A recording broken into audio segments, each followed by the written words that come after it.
Your body crazy, you will be my sexy lady.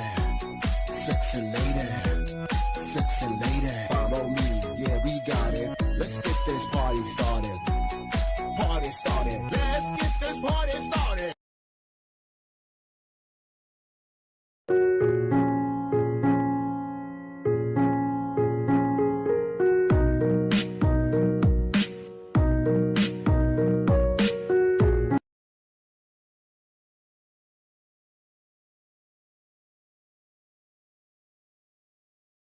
Ok em tới đây đi em yêu.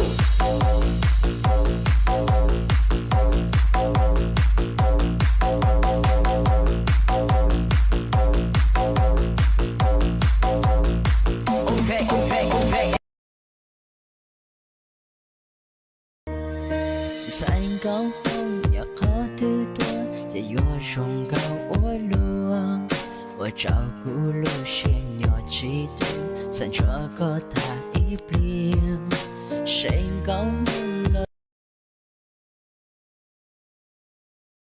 Okay, let's go. Tạm biệt trái đất xô bồ, tớ vào tim cậu, làm bồ cậu đây.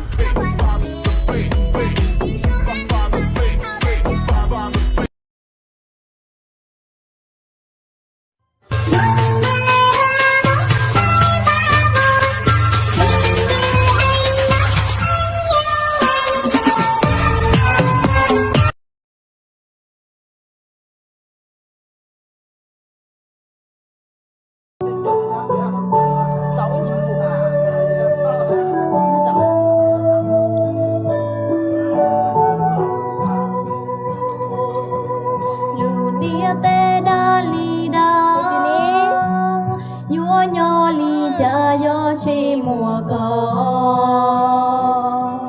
lùn đi tê lo lì lo yo chi mùa cỏ chê cô yên chi sao nhỏ địa tê nanh trong lì cho chi mùa. Trouble you will find you no matter where you go.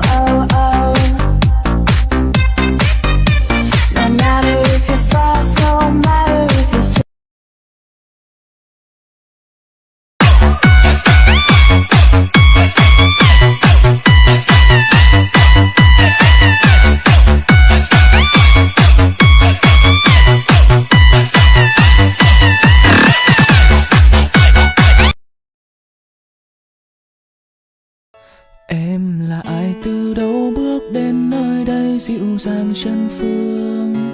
Em là ai tựa như ánh nắng ban mai ngọt ngào trong sương.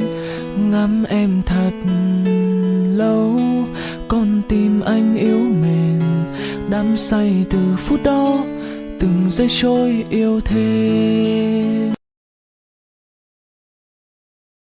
Bring that ass back like a ba-da-ba-da-dop.